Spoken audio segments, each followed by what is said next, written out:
네, 오늘은 고려의 대외관계에 대해서 한번 살펴보도록 하겠습니다.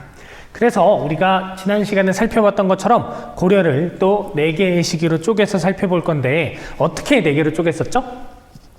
맞아요. 바로 지배층이 누구냐로 살펴봤습니다. 우리 첫 번째 시기인 누가 주도하고 있었어요? 호족 세력이 지배층이었고요. 그 호족 세력이 광종의 숙청과 그리고 성종 때의 체제를 정비하는 과정을 통해서 무엇으로 변신하게 되나요? 가문을 바탕으로 권력을 독점하고 있었던 문벌귀족으로 이제 변화하게 되는 거죠.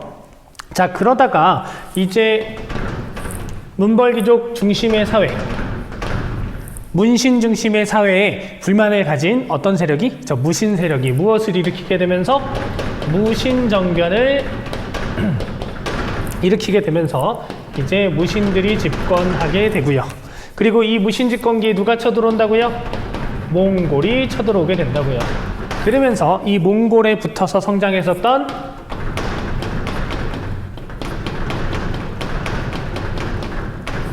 권문세족이 주도하는 시기, 이렇게 4시기로 우리가 크게 살펴봤습니다. 이제 고려의 대외관계를 살펴본다고 했었잖아요. 대외관계라고 하는 건 좀 쉽게 말하면 2가지 측면 정도겠죠. 전쟁이라든가 외교라든가 이런 부분일 겁니다. 고려 같은 경우는 외세의 침략이 굉장히 많았었던 나라였는데 하지만 한 번도 그 깃발이 내려간 적이 없었던 그런 나라였습니다. 이제부터 그런 고려의 대외관계, 고려가 어떻게 외세 침략에 대응했는지를 한번 살펴보도록 하겠습니다. 자, 이 호족이 주도할 때는 누가 쳐들어왔냐면 거란이 쳐들어오게 됩니다. 거란은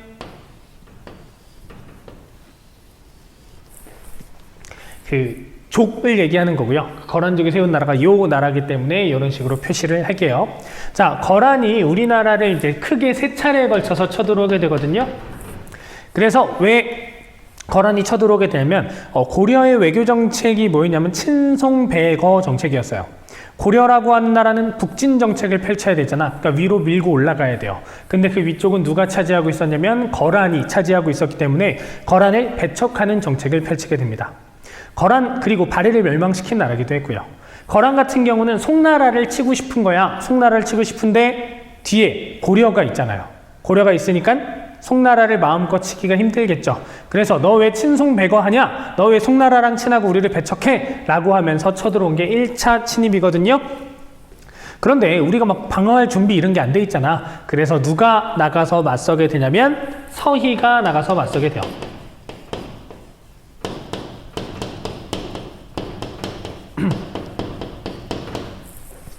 서희가 나가서 외교 담판을 펼치게 됩니다. 그래서 거란 소손영 장군을 만나가지고 야, 우리가 너희랑 친하게 지내려고 했어. 우리 송나라랑 관계를 끊으려고 했어. 그런데 우리나라 개경에서 너희 쪽으로 쭉 가다 보면 그쪽에 여진족이 자리를 잡고 있는 땅들이 있단 말이야. 그래서 그 땅 때문에, 그 여진족 때문에 우리가 너희랑 친하게 지내지 못한 거야 라고 이야기를 하게 됩니다. 그러니까 알겠어. 그러면 우리가 그 돌아가는 길에 여진족을 정리해주고 그 지역에 강 동쪽에 있는 땅을 너희한테 줄게 라고 해서 이 외교 담판의 결과로 강동육주를 획득하게 됩니다. 강동육주 같은 경우는 나중에 지도를 통해서 한번 살펴보도록 할게요. 그러면 우리는 이제 거란이랑 사이좋게 지냈을까요? 그러지 않았습니다. 그냥 계속 송나라랑 친하게 지내고 또 거란한테는 마찬가지로 거리를 두는 정책을 펼치게 돼요. 선생님, 그럼 이거 외교 사기 아닌가요? 외교 사기로 볼 수도 있겠죠. 그래서 예전에는 서희가 외교를 굉장히 잘했어 라는 평가를 주로 이제 학교에서 배웠다면 지금은 과연 이 서희의 외교 담판을 어떻게 평가할 것인가 라고 하는 것도 굉장히 중요한 주제 중에 하나예요. 자, 그러니까 거란이 화가 났겠죠. 그래서 2차 침입을 하게 되는데요. 이 2차 침입 때는 개경도 함락되고요. 큰 위기를 맞이하게 되는 거죠. 그런데 이때 양규가 분전해요. 양규는 사람 이름입니다. 양규의 분전.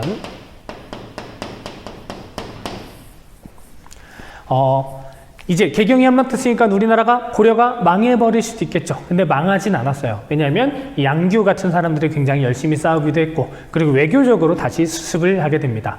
야, 고려 왕이 직접 거란에 가서 너희랑 이렇게 관계를 잘 맺을게, 우리가 외교 관계를 잘 맺을게 라고 하고 또 돌려보내게 됩니다. 선생님, 그럼 이제 고려 왕이 거란에 찾아가가지고 막 친조도 하고 이랬나요? 그것도 안 하게 돼요. 그러니까 또 거란이 쳐들어오게 되겠죠. 그게 3차 침입입니다. 자, 그런데 이제 고려가 바보가 아니잖아. 그냥 계속 또 쳐들어올 게 뻔하잖아요. 그래서 이제는 준비를 잘 하게 되는 거죠. 그래서 누가 맞서 싸우게 되냐면 강감찬이 맞서 싸우게 되는데요. 귀주라고 하는 곳에서 거란과 딱 평지에서 빵! 힘 대 힘싸움 한타를 펼치게 되는 거죠. 여기서 대승을 거두게 됩니다. 자, 그리고 나서 또 거란이 쳐들어올지도 모르잖아요. 그래서 방비를 단단하게 하기 위해서 이제 새로 얻은 국경선, 우리 강동육주도 획득하고 이랬잖아요. 이쪽에 천리장성도 쌓고요. 그리고 개경, 수도 주변에 나성도 축조합니다. 나성은 이중성벽이라고 생각하면 쉬워요. 개경, 수도, 그 성 주변이 있겠죠? 거기에 성을 한 겹 더 둘렀다라고 생각을 하면 돼요. 이것이 이제 초창기 호족이 주도했던 시기, 거란과의 싸움입니다. 자, 이제 두 번째, 문벌귀족 시기에는 누구랑 우리가 좀 싸움이 있었냐면 여진족과 싸움이 있었어요. 여진족은 나중에 금을 세우게 되니까 여진금이라고 적을게요. 자, 고려라고 하는 나라는 어디를 계승해 볼까요? 어디를? 고구려를? 신라를? 이 두 가지의 주장이 다 있었거든요. 초기에는 어디를 계승했다는 의식이 더 강했을까요? 나라 이름이 고려니까 고구려 계승 의식이 더 강했겠죠. 그래서 초기에는 다른 나라의 침략이 오면 단호하게 맞서 싸우는 그런 모습들이 많이 보이게 됩니다. 그래서 이 시기도 초반에는 마찬가지였어요. 여진족이 계속 찝쩍찝쩍거리고 계속 약탈해가고 이러는 거야. 야, 한번 손봐줘야겠다 라고 생각을 하게 되는 거죠. 그래서 윤관이 정벌하러 갔는데 정벌당하게 돼요. 그러니까 걔네들도 막 싸움을 잘하고 이러니까 안 되겠다. 좀 특별한 이제 군대를 조직해야지 라고 해서 뭘 조직하게 되냐면 별무반을 조직하고요.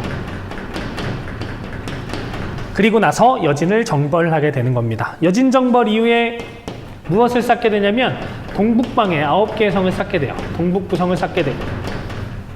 그러니까 여진족이 꼼짝 못하는 상황이 되겠죠. 그때 여진이 이제 싹싹 빕니다. 잘못했어요 형. 이제 말 잘 들을게요. 이 동북부성 여기를 돌려주세요 라고 해서 우리가 이걸 반환해요. 이게 이제 초기의 모습이에요. 그런데 이제 이 문벌귀족 시기 후기로 가게 되면 조금 양상이 달라지게 됩니다. 문벌귀족 사회의 모순이 조금 심화되는 모습이 나타난 그 시기에 여진이 세져요. 여진이 강성해지면서 국가를 세우게 됩니다. 금을 건국해요. 그리고 나서 고려에 얘기하는 거예요. 형, 옛날처럼 한번 우리를 한번 건드려봐. 이제 우리가 더 세지? 이제 우리가 너희한테 했던 것처럼 이제 너희가 우리를 섬겨라 라고 하면서 4대 요구를 하게 돼요. 큰 나라를 섬겨라. 우리 부하 나라가 되라. 뭐 이런 거예요. 막 조정에서 난리가 났죠. 이거 어떻게 하면 좋을까? 야, 이거 어떻게 쟤네를 섬기고 그러냐? 라고 하는 막 논의들이 펼쳐지게 됩니다. 야, 이거 아버지라고 어떻게 불러? 막 이러면서 또 막 열심히 열띤 논의가 있는데 근데 문을 박차고 딱 들어옵니다. 아버지라니! 아빠는 어떨까? 라고 하면서 이 요구를 수용한 사람이 있었어요. 누구냐면 우리가 지난 시간에 배웠었던 이 당시 최고의 권력자 누구였을까? 바로 이자겸이었습니다. 이자겸 같은 경우는 이 사회가 그냥 이대로 유지되길 바라잖아요. 이 사회가 이대로 유지돼야 내가 고려의 최고 권력자인데. 그래서 이 4대 요구를 결국 수용하는 모습이 나타나게 돼요. 그래서 이 이후에 4대 요구를 수용했다.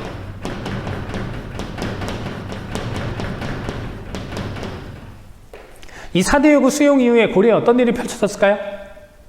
우리 지난 시간에 배웠는데 4대 요구 수용 이후에 이자겸이 내가 한번 왕이 돼볼까? 라고 하면서 이자겸의 난도 일어나고요. 그리고 지금 자꾸만 이런 일들이 펼쳐지는 건 개경의 기가 쇠했기 때문입니다. 우리가 서경으로 옮겨야 합니다. 그런 서경천도 운동도 펼쳐지게 되는 거죠. 그래서 이 초기에는 여진을 정벌하면서 동북구성을 쌓는 모습, 그리고 후기, 문벌귀족 시기 후기에는 4대 요구를 수용하는 모습, 이런 것들이 나타났다라는 거 보면 됩니다. 자, 무신집권기엔 누가 쳐들어와요? 위에도 적혀 있잖아. 바로 몽골. 몽골이 세운 나라는 원나라죠. 자, 처음에 몽골이 우리한테 사신을 보내게 되거든요. 그런데 저고여라는 사신이었는데 사신이 피살됩니다. 그리고 나서 몽골이 침략을 하게 되는 거예요. 그냥 침략이라고 적을게요. 뒤에 몽골이 있으니까. 그래서 우리는 어떤 선택을 하게 되나요? 고려는 강화로 천도하는 선택을 하게 되죠. 그리고 나서 이제 수십 년간 항쟁을 하게 됩니다. 그럼 사실 몽골이라고 하는 나라, 제국을 건설하게 되는데 말 달리는 속도로 점령을 해요. 말 달리고 쓱 지나가면 나라 이름이 안 남아. 다 그냥 몽골이 돼버리는 거예요. 그런데 이제 우리가 나중에 항복은 하긴 하지만 수십 년간 버텼다라고 하는 것에서 그래도 의의를 찾을 수도 있을 것 같습니다. 그럼 어떻게 이제 저항을 했냐면, 자, 지금 몽골이 쳐들어왔어. 그걸 누구의 힘으로? 부처의 힘으로, 부처님의 힘으로 이겨내고 싶은 그런 마음에서 뭘 만들게 되나요? 팔만대장을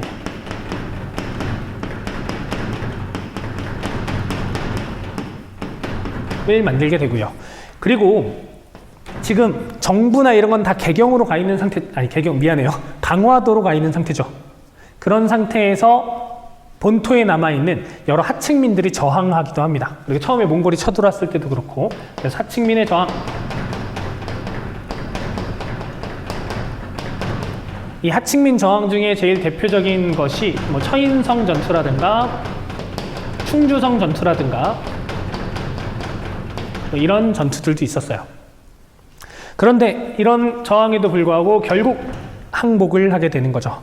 그래서 강화도 천도를 했다가 개경으로 환도하게 됩니다. 수도가 다시 돌아왔다는 거예요. 수도로 옮겼다 다시 돌아왔다 라고 하는 거. 그런데 우리가 수십 년간 막 싸웠잖아요. 몽골이 야 니네 대단하다.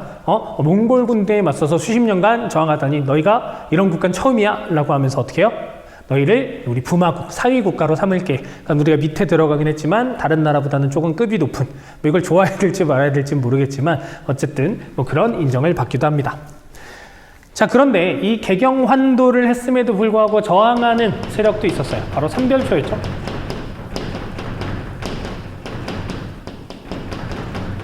최씨무신 정권의 군사기구였던 삼별초는 이제 개경환도 이후에도 그것에 굴복하지 않고 계속 항쟁을 하게 돼요. 그래서 원래 어디 있었어요? 강화도에 있었어요. 그러다가 진도로 옮기고요. 그리고 제주도로도 옮기고요. 라고 해서 항쟁을 계속했었던 것이 이제 삼별초의 항쟁입니다. 됐나요? 네, 마지막으로 이제 권문세족 시기예요.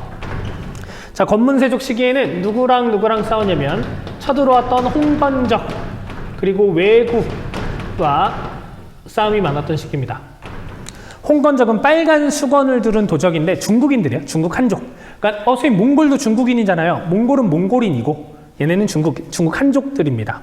그러니까 지금 이 홍건적, 중국 한족들이 느끼기에 고려라고 하는 나라는 몽골하고 친한 나라야. 그러니까 몽골에 저항하는, 그러니까 몽골에 저항하는 입장에서는 고려도 이들의 적이 되는 거죠. 그래서 계속 공격하고 막 그랬어요.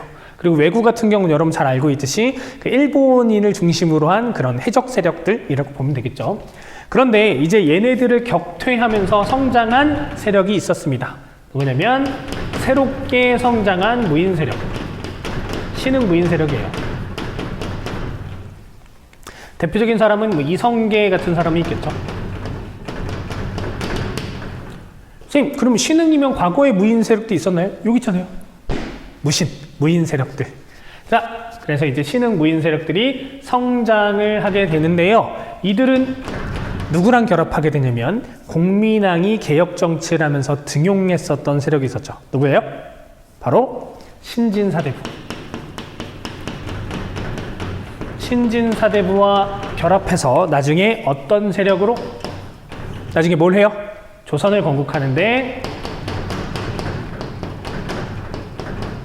앞장서는 그런 세력이 된다라고 하는 것까지 보면 됩니다.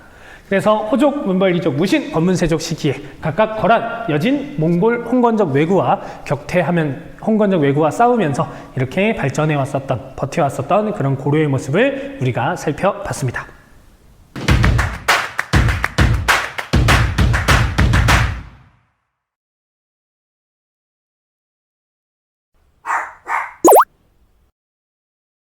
네, 이제 고려의 통치체제에 대해서 한번 살펴볼 건데요. 우선 통치체제 중에 먼저 중앙통치체제를 먼저 살펴볼 예정입니다. 자, 중앙통치체제는 지금 보면 성이 두 개가 있죠. 이성이고요. 그리고 이 아래에 육부가 있는. 그래서 무슨 체제라고 부르면 될까요?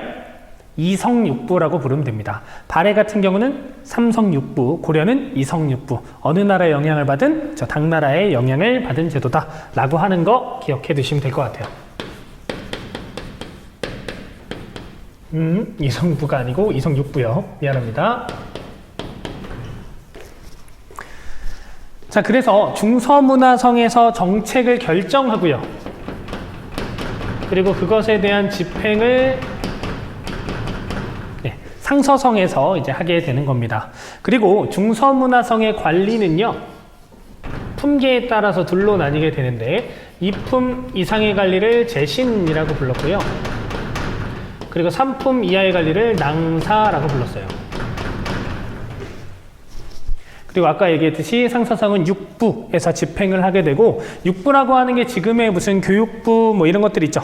그러니까 장관들이 있는 그런 부처라고 생각을 하면 됩니다. 어떤 부들이 있으냐면 이병, 호형, 예공 이렇게 6개 부가 있었어요. 이부, 병부, 호부, 형부, 예부, 공부 뭐 이렇게 있었다라는 거죠. 자, 그리고 중추원 같은 경우는 어떤 역할들로 나뉘어지게 되냐면 2품 이상의 관리 같은 경우는 뭐라고 불렀냐면 추밀이라고 불렀고요. 이 추밀 같은 경우는 국방과 관련되어 있는 것들을 감당했다라고 보면 되고, 그리고 3품 관리를 승선이라고 했습니다. 이 승선은 왕의 비서 역할을 했구나 라고 여러분 봐두시면 돼요. 그리고 3사가 있는데 3사의 역할이 뭐게요? 3사의 역할은 선생님 제가 옛날에 배웠던 걸로 뭔가 3사가 되게 중요하고 뭔가 엄청난 일을 했던 것 같은데요. 그럴까요? 조선의 3사는 그런 중요한 역할들을 했습니다. 왕권을 견제한다든지 뭐 그런 역할들을 했는데, 이 3사는 단순한 회계기구예요. 회계. 돈 세고 관리하고 이런 기구입니다. 그리고 어사대가 감찰 역할을 해요. 지금의 검사 같은 역할이구나 라고 보면 되겠네요. 자, 그리고 지금 이성육부 해서 쭉 시스템을 봤는데 지금 옆에 뭔가 조금 더 중요해 보이는 애들이 있죠. 도병마사 같은 경우는 주로 국방과 관련되어 있는 일을 담당하는 거였고요. 그 다음 식목도감 같은 경우는 여러 가지 궁의 여러 가지 법제적인 것들을 정하는 그런 게가 이제 식목도감이었는데, 이 도병마사와 식목도감이 굉장히 중요합니다. 왜 중요하냐면 이거는 고려 사회의, 고려 정치의 독자적인 모습도 보여주고요. 그리고 귀족적인 모습도 보여줘요. 왜 독자적이냐면 이성육부라고 하는 건 당나라 따라 있잖아. 그런데 당에 없는 독자적인 기구가 띡 있는 거죠. 도병마사, 식목도감. 그리고 왜 귀족적이냐? 이거는 도병마사, 식목도감은 제추회의라고도 불렸거든요. 왜 제추회의일까? 만약에 여러분들이 이름을 붙이라 그랬으면 어른들보다 여러분들이 이 이름, 제추회의라는 이름을 더 잘 붙였을 것 같아. 왜냐면 제신과 추밀이 모여서 하는 회의거든요. 그래서 제추회의라고 불렀어요. 제신 플러스 추밀. 그러니까 제신은 중서문화성의 2품 이상의 고위 관료고요. 그리고 추밀 같은 경우는 중추원의 2품 이상 고위 관료죠. 그러니까 가장 높은 귀족들이 모여서 하는 회의였다라는 겁니다. 그래서 고려 정치의 귀족적 특징을 보여준다라고 하는 거. 됐나요? 이게 중요한 포인트 첫 번째고요. 중요한 포인트 두 번째 또 하나 말씀드릴게요. 여기 낭사가 있죠. 여기 어사대가 있죠. 이 둘이 합쳐지면 놀라운 일이 펼쳐지게 됩니다. 어떤 놀라운 일이 펼쳐지게 되냐면 얘네가 더해지면 변신을 해요. 뭐냐면 대간 혹은 대성이 됩니다. 이게 여러분들 알고 있는 조선시대 3사의 역할을 하는 거예요. 조선시대 3사의 역할 아까 뭐라 그랬어요? 왕권을 견제하고 그리고 그 관리들의 비행을 감찰하고. 그럼 얘네들은 어떻게 그럴 수 있었냐면 얘네들의 권리가 있었거든요. 서경권, 간쟁권, 공박권 이런 게 있습니다. 조선시대 때 좀 더 자세히 배우겠지만 서경이라고 하는 건 관리 임명을 거부하는 거예요. 그러니까 관리 임명을 할 때 얘네들이 사인을 해야 되거든요. 얘네가 승인을 하는 거야.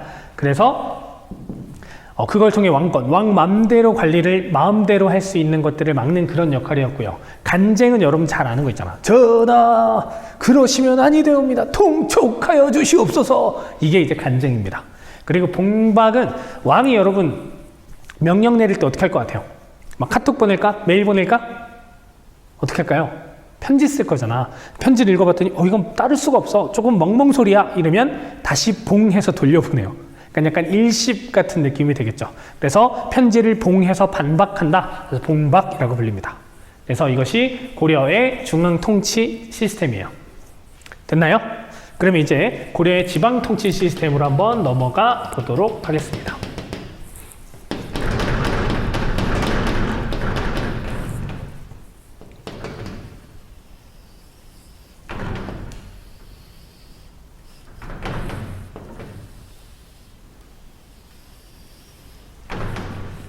뭔가 갑자기 이상한 게 등장했나요? 네, 고려의 지도요. 고려 지도를 조금 이제 구조화 시켜본 거예요. 그래서 이 위에는 뭐가 있을까? 자, 천리장성, 국경선이 이렇게 있고요. 우이자, 우이자 이렇게 나뉘어지게 됩니다. 이 지역은 북계라고 불리는 지역이고요. 여기는 동계라고 불리는 지역이에요. 그리고 이 안쪽에는 5개의 도가 존재합니다. 그래서 가운데 5개의 도, 5도가 있고요. 그리고 이 개가 2개가 있으니까 양개겠죠. 그래서 고려의 지방행정 시스템을 뭐라고 부르냐면 5도 양개라고 부릅니다. 그러면 얘들아, 5도가 행정 담당인 것 같아? 양개가 군사 담당인 것 같아? 그렇죠? 5도가 행정이고 이제 양개가 군사예요. 그래서 5도가 일반 행정구역, 그리고 양개는 군사행정구역이라고 하는 거. 그래서 5도에 파견되는 건 안찰사, 그리고 양개에 파견되는 건 병마사 이렇게 파견이 되는데 요즘 교과서의 내용이 좀 빠져 있으니까 그냥 말로 언급만 해드리도록 하겠습니다. 자, 5도가 있고요. 그리고 요 아래 이제 군이 구성이 되어 있고 군. 그리고 그 밑에 이제 현이 구성되어 있거든요. 군현이라고 적을게요. 그래서 고려는 군현에 뭘 보냈어요? 지방관을 보내게 됐다라고 하는 거 중요합니다. 지방관. 지방관 누구 때부터 보내게 됐죠? 바로 성종 때 최승로의 건의를 받아들여서 청컨대 외관을 두셔서, 외관이라고 하는 게 지방관이에요. 그래서 지방관을 파견하게 되는데요. 그런데 지방관이 파견된 데도 있었고 안 된 데도 있었거든요. 그것을 속군이라고 불러요. 속군, 속현. 그래서 속군도 있고 속현도 있고. 그리고 망이망소이가 난을 일으켰었던 게 어디였죠? 공주명학 소였죠. 특수행정구역이었던 향, 부곡, 소도 있어요. 그래서 지금 다시 한번 정리하면 고려는 일반 행정구역을 5개, 5도로 뒀고 그 아래 군현으로 나눴다. 지방관이 파견된 데를 주군, 주현이라고 부르고요. 지방관이 파견되지 않는 데를 속군, 속현, 특수행정구역인 향, 부곡, 소도 있었어. 됐나요? 네, 이렇게 알아두시면 됩니다. 그러면 지금 지방관이 파견된 데가 많았을까? 파견 안 된 데가 많았을까? 파견 안 된 데가 더 많았습니다. 그러면 실질 법적으로는 이 아래 속해 있는, 그러니까 이쪽 근처에 있는 지방관이 요 주변의 속군, 속현을 다스리는 시스템이지만 잘 다스릴 수 있겠어요? 잘 못 다스리겠죠? 그러면 이쪽 같은 경우는 실질적으로 누가 지배하게 되냐면 향리가 실질적으로 지배하게 됩니다. 그래서 고려시대의 향리는 뭔가 굉장히 파워풀해요. 힘이 강합니다. 지방의 실질적 지배자예요. 조선의 향리는 그냥 수령을 보좌하는 역할로 좀 전락했다라고 하는 거 참고로 봐두시면 될 것 같아요. 그러니까 만약에 향리가 주인공이야. 그런데 뭔가 캐스팅, 그러니까 그 배역에 누가 되느냐 이걸 보고도 뭔가 이건 조선시대겠다, 이거는 고려시대겠다, 뭐 이런 것들을 좀 알 수 있겠죠. 만약에 막 향리 역할을 해. 근데 원빈 너무 옛날 사람인가요? 그래도 뭐 원빈, 장동건, 이거 너무 옛날 사람인가요? 요즘 누가 있을까? 요즘엔 누가 있을까요? 너무 갑자기 나 옛날 배우밖에 떠오르지가 않는데, 어쨌든 그냥 그렇게 넘어갈게요. 원빈 이런 사람들이 딱 캐스팅 됐다고 생각해봐. 그럼 조선시대일 것 같아요? 고려시대일 것 같아요? 고려시대. 지방의 실질적 지배자. 이렇게 딱 등장을 할 거잖아. 근데 조선시대 향리들은 헤헤 사또 이런 역할이란 말이에요. 뭔가 좀 안 어울리겠죠. 그래서 이걸 통해서도 좀 여러분 보면 될 것 같습니다. 그러면 이제 우리가 오도 양계가 어떻게 나눠졌어는 봤죠. 그럼 고려시대의 특징들, 이 오도 양계를 통해서 알 수 있는 특징들 몇 가지를 적어줄게요.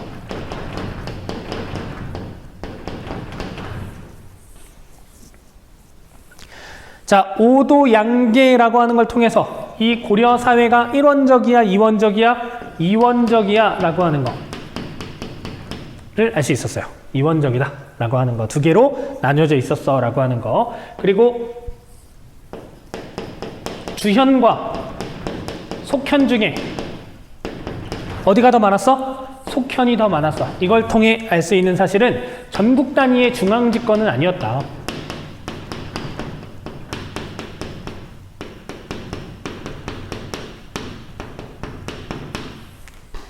전국 단위의 중앙집권이라고 하는 건 왕이 명령을 내리면 전국으로 모든 명령이 다 뻗어나가서 원활하게 통치되는 걸 의미해요.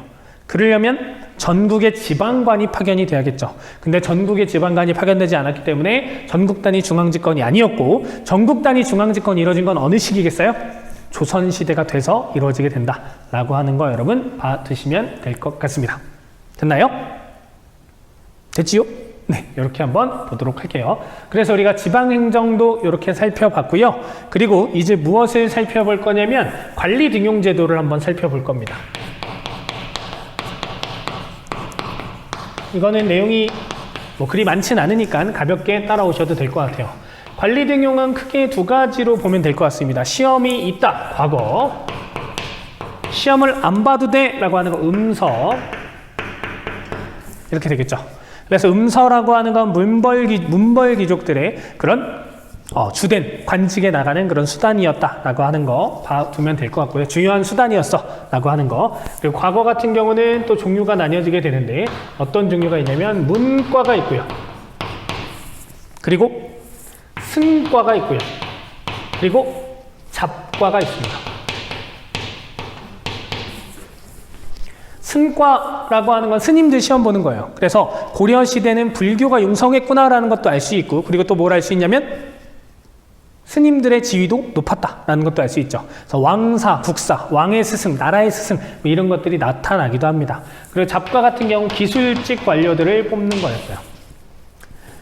자, 문과 같은 경우는 또 뭘로 나뉘어지게 되냐면요, 명경과와 제술과로 나뉘어지게 돼요. 명경과는 경전을 암기하는 시험이라고 보면 되고, 제술과는 논술 시험이라고 보면 됩니다. 자, 관리 선발의 특징, 뭐가 없었다? 질문이 너무 생뚱맞았어요? 문과, 잡과 이러면 괜히 뭔가 떠오를 것 같아. 무과가 떠오를 것 같죠. 하지만 무과가 없었다라는 거예요. 그렇다면 이걸 통해 알 수 있는 건 고려시대는 문신 중심 사회였다.